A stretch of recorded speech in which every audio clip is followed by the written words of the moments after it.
Bonjour à toutes et tous, bienvenue dans Z Science. C'est le Palais des Académies qui nous accueille aujourd'hui, un lieu prestigieux, idéal évidemment pour parler sciences et recherche scientifique, et plus particulièrement aujourd'hui pour parler de recherche scientifique en matière de sciences humaines et sociales. C'est ce qu'on va faire en compagnie de Valérie André, directrice de recherche FNRS à l'ULB.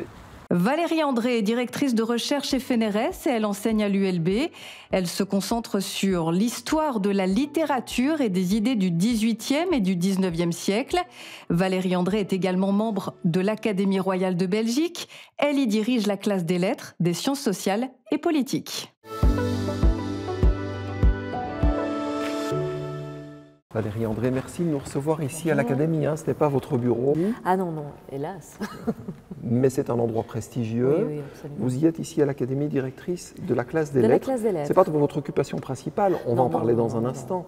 Mais à quoi est-ce que ça sert d'être directrice de la classe de lettres dans une académie comme l'Académie royale? Alors notre académie est divisée en 4 classes. La classe des lettres, la classe des sciences, la classe des arts, la classe technologie et société. Nous sommes des membres élus, donc je suis membre titulaire d'un siège à la classe des lettres et il y a un roulement, si vous voulez, démocratique entre nous.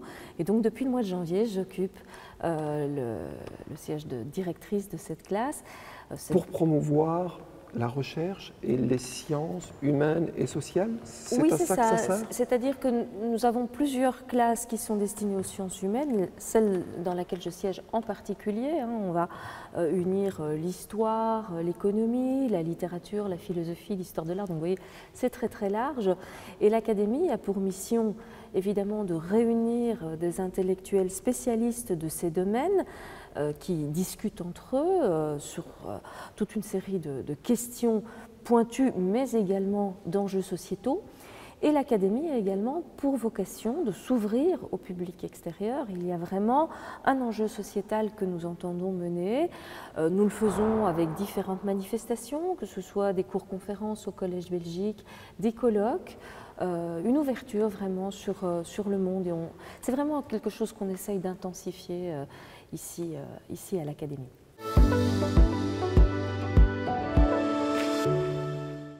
Alors Valérie André, nous sommes entourés de livres ici dans une salle magnifique. La littérature, mais aussi les idées, c'est ça vos objets de recherche pour la période du XVIIIe, XIXe siècle? Oui, voilà, disons que je suis une historienne de la littérature et des idées XVIIIe, XIXe, c'est-à-dire que mon objet d'étude est au départ le XVIIIe siècle, avec une spécialisation pour ce qu'on appelle le tournant des Lumières, c'est-à-dire la période 1770-1820. Et j'ai envie de dire qu'avec l'âge, avec le temps, je suis de plus en plus une XVIIIemiste qui regarde vers le XIXe siècle. J'ai certains collègues qui font le contraire, des XVIIIemistes qui vont aller davantage vers les sources du XVIIe siècle. Je suis davantage dans la permanence ou dans la réception du XVIIIe au XIXe. Et en quelque sorte, vous réinterrogez un certain nombre de catégories auxquelles on a été habitué depuis des années, voire des siècles, sur ces œuvres littéraires, sur ces idées 18e, 19e. Oui, absolument, parce que l'idée préconçue et qu'ont souvent les étudiants, c'est d'abord que l'histoire de la littérature c'est ennuyeux, alors que c'est tout sauf ça. Et puis surtout, ce n'est pas une discipline figée, dans la mesure où on peut imaginer qu'un objet existe, puisqu'il est ancien, et que dès lors, il n'y a plus rien qui va se passer. Il y a plusieurs choses qui peuvent se passer. Tout d'abord, on ne va pas porter le même regard aujourd'hui sur ces œuvres-là que ce qu'on a pu faire au départ, sachant que l'histoire de la littérature est une discipline assez récente. Elle s'est constituée en sciences dans la seconde moitié du XIXe siècle. Et on a donc gardé, conservé ce qu'on appelle les classiques en fonction de valeurs, en fonction d'idées qui étaient les critères de cette société-là, de la seconde moitié du XIXe siècle. Et donc il y a toute une série d'œuvres qui n'ont pas été conservées, qui ont été rejetées de manière totalement arbitraire, parce qu'elles ne correspondaient pas au canon, parce qu'elles ne correspondaient pas aux idéaux moraux, aux religieux ou esthétiques du temps. Et donc, on a pu les revisiter au fur et à mesure qu'on a pu les reprendre. Et la méthode, elle est stricte, rigoureuse, ça je n'en doute pas, mais elle est aussi évolutive? Elle est certainement évolutive. Alors, je fais partie de ces chercheurs et chercheuses qui se méfient du dogmatisme en général, y compris dans l'outil méthodologique.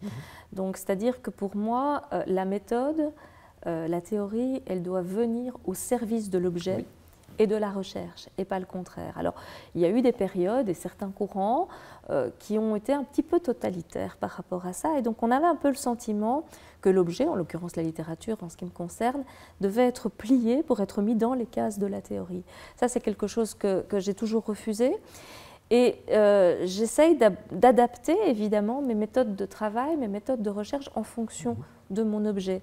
Donc le maître mot, c'est l'esprit critique, cette capacité de se réinterroger en permanence, oui, ce doute méthodique. Oui, ça je pense que vraiment c'est impossible de faire de la recherche.